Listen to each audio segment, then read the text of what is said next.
दोस्तों ये है गेम ऑफ थ्रोन्स के सीजन 1 का सेकंड एपिसोड। तो यार इस एपिसोड की शुरुआत होती है डेनेरिस से, जो कि पेंटोस से दो तराकियों के साथ निकल चुकी है और उसका भाई भी इन लोगों के साथ वहाँ से चला जाता है। जोरा डेनेरिस के भाई से कहता है कि वो पेंटोस वापस चला जाए क्योंकि वहाँ उसकी अच्छी खातिरदारी होगी, लेकिन तब वो बंदा उसको जवाब देता है कि उसको आराम की जिंदगी नहीं चाहिए, उसे तो अपना तख्त यानी थ्रोन वापस चाहिए और जब तक कार्ल ड्रैगो उसको वो वापस नहीं देता वो दो तराकियों के साथ ही रहेगा। वही विंटरफेल में नेड स्टार्क का लौंडा ब्रेन, जो कि मीनार से गिर गया था, लेकिन इस बंदे की किस्मत अच्छी रहती है जो कि इतनी ऊंचाई से गिर के भी ये बंदा बच जाता है, पर ये बंदा फिर बिस्तर पकड़ लेता है और बेहोश ही रहता है। वहीं टीरियन यानी बॉना मस्त कुत्तों के साथ अपनी रात गुजार के उठता है, तभी उसका भांजा जॉफ्री यानी राजा का सबसे बड़ा बेटा वहाँ जाता है और टीरियन को बताता है कि उसको उसकी माँ सरसी ढूंढ रही है और वो सब आज ही विंटरफेल से निकलने वाले हैं। अब ये सुन के टीरियन अपने भांजे जॉफ्री से कहता है कि विंटरफेल छोड़ने से पहले तुम लॉर्ड स्टार्क और लेडी स्टार्क के पास जाके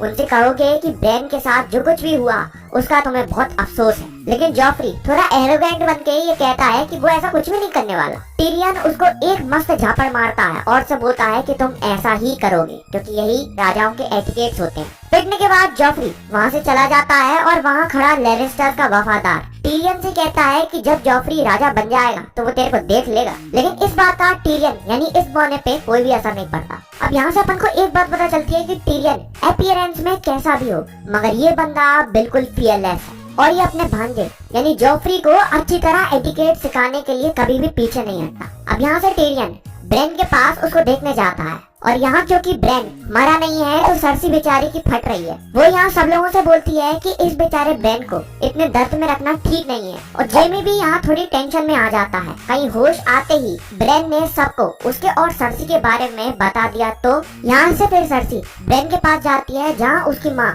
कैटलीन बैठी रहती है और यहाँ इन दोनों औरतों की या फिर माओ की थोड़ी बातचीत होती है। वहीं जॉन स्नो बड़ी दीवार पे जाने से पहले अपनी छोटी बहन आर्या के लिए एक तलवार बनवाता है। आर्या अपने रूम में पैकिंग कर रही होती है, तब जॉन वहाँ आता है और आर्या को ये गिफ्ट देता है और आर्या को ये गिफ्ट बहुत पसंद आता है क्योंकि आर्या के शौक एक्चुअली लड़कियों जैसे नहीं है, उसे तीर कमान चलाना तलवार चलाना ये सब पसंद है। आर्या के बाद जॉन ब्रेन को भी गुड बाय बोलने आता है, लेकिन उसके रूम में तो उसकी माँ सौतेली माँ कैटलीन भी रहती है और वो जॉन को बिल्कुल भी पसंद नहीं करती। तो जॉन यहाँ आके बस ये बताता है कि वो अंकल बेंजन के साथ दीवार का पहरेदार बनने जा रहा है और तभी वहाँ नेड स्टार्क आ जाता है और जॉन वहाँ से चला जाता है। कैटलीन एक्चुअली नहीं चाहती कि नेड राजा के साथ किंग्स लैंडिंग जाए, पर नेड राजा को हाँ बोल चुका है तो वो अब कुछ नहीं कर सकता और फिर सब लोग एक दूसरे को फेयरवेल विश करते हैं। जाते जाते जॉन अपने पापा से पूछता है कि क्या उसकी माँ आज भी जिंदा है और अगर वो जिंदा है तो क्या उसे पता है कि उसका बेटा कहाँ है।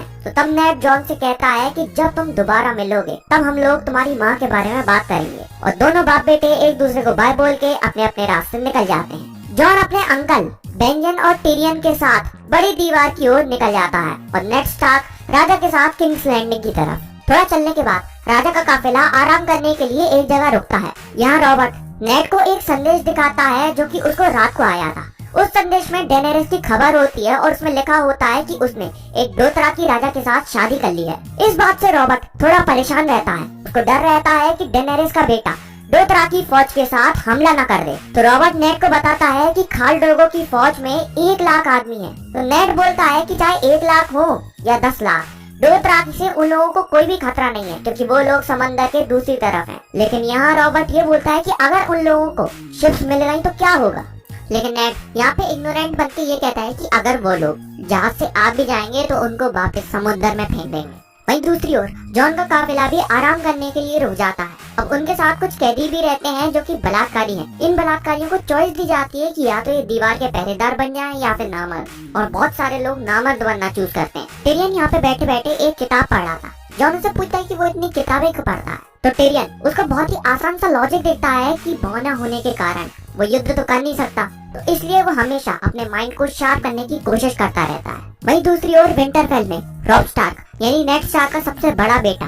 अपने छोटे भाई ब्रेन के कमरे में आता है। अब यार कैटलीन यहाँ पे बहुत टाइम से बैठी हुई है, तो रॉब यहाँ पे अपनी माँ से बोलता है कि उनको उनके सबसे छोटे बेटे रेकॉन को भी देखना चाहिए क्योंकि वो लड़का अभी सिर्फ 6 साल का है और उसे भी अपनी माँ की जरूरत है। रॉब यहाँ जैसे ही रूम की विंडो खोल के नीचे देखता है तो देखता है कि वहाँ तो आग लगी हुई है। तो वो दौड़ के नीचे जाता है और तभी ब्रेन को मारने वहाँ एक किलर आ जाता है। कैटलीन उस किलर को रोकने की कोशिश कर पर वो ज्यादा कुछ कर नहीं पाती। वो किलर ब्रेन को मारने ही वाला होता है कि तभी वहाँ ब्रेन का वुल्फ आ जाता है और वो उस किलर पे अटैक करके उसको मार देता है। अब यार ब्रेन पे 2 बार अटैक हो चुका है तो इन हमलों से कैटलीन को कुछ गड़बड़ लगती है। तो वो उस मीनार पे जाती है जहाँ से ब्रेन नीचे गिरा था और वो देखती है कि ऊपर हर तरफ धूल जमी हुई है लेकिन एक पर्टिकुलर एरिया साफ है और उसको वहाँ पे एक ब्लॉन्ड कलर का बाल भी मिलता है जो कि लेनेस्टर के बालों से मैच करता है। अब कैटलीन यहाँ पे अपने सारे वफादारों को बुलाती है और उन सबको बताती है कि एक्चुअल में शायद मीनार से ब्रेन गिरा नहीं था बल्कि उसे वहाँ से धक्का दिया गया था और शायद इसीलिए क्योंकि उसने कुछ ऐसा देख लिया था जो उसे नहीं देखना चाहिए था। ऑफकोर्स उसने रानी और उसके भाई का लाइव एक्शन देख लिया था। तो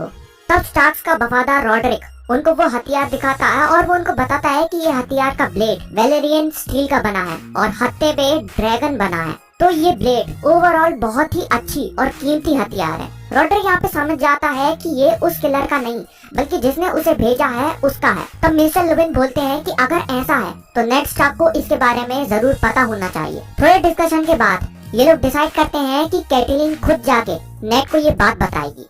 वहीं डेनेरिस कार्ल डोगो को खुश करने के लिए अपनी दासी से सेक्स ट्यूशन ले रही है ताकि वो कार्ल डोगो को और अच्छे से सेड्यूस कर सके। और रात को कार्ल डोगो के साथ जब वो ये सारी ट्रिक्स को यूज करती है तो ये सारी ट्रिक्स काम भी आ जाती हैं। वहीं राजा का काफिला फिर रात गुजारने के लिए एक जगह रुकता है और वहाँ सांसा और जोफ्री एक वॉक पे जाते हैं। थोड़ी दूर नदी किनारे वो देखते हैं कि आर्या और एक कसाई का बेटा लकड़ी की स्टिक से खेल रहे हैं। अब यहाँ पे जोफ्री स्टाइल मारने के लिए कसाई के बेटे को मारने लगता है। तभी आर्या जोफ्री को स्टिक से मार देती है और आर्या का वुल्फ भी जोफ्री को काट लेता है। ये सब देख कसाई का बेटा डर जाता है और वहाँ से भाग जाता है। आर्या जोफ्री की तलवार लेके नदी में फेंक देती है और वो भी अपने वुल्फ के साथ वहाँ से भाग जाती है। अब यार रानी के बेटे को मारा गया तो लेनेस्टर्स के सिपाही आर्या और उसके वुल्फ को ढूंढने लगते हैं। आर्या अपने वुल्फ को भगा देती है ताकि वो लेनेस्टर के हाथ ना लगे। अब नेड स्टार्क भी अपने सिपाहियों के साथ आर्या को ढूंढने निकल जाता है। तभी नेड के आदमी उसको बताते हैं कि आर्या मिल गई है और उसको लेनेस्टर्स ने ढूंढ लिया है और उसको सीधा राजा के पास ले जाया जा रहा है। अब यहाँ राजा के पास इस बात की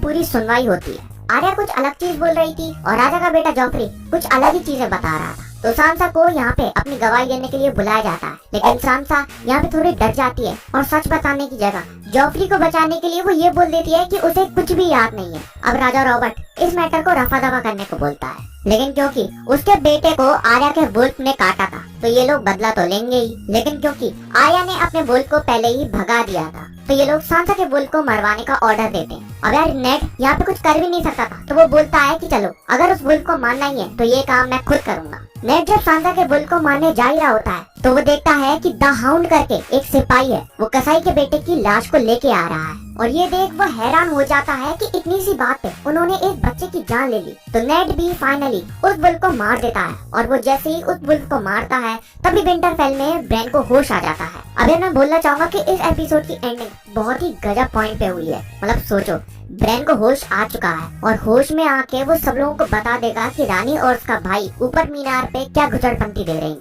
अगर आपको ये एपिसोड पसंद आया हो तो इस वीडियो को लाइक करें, इस वीडियो को शेयर करें और कमेंट करना भूलना मत। नेक्स्ट वीडियो की लिंक आपको ऊपर आई बटन पे और नीचे डिस्क्रिप्शन में मिल जाएगी। तब तक के लिए थैंक्स फॉर वॉचिंग।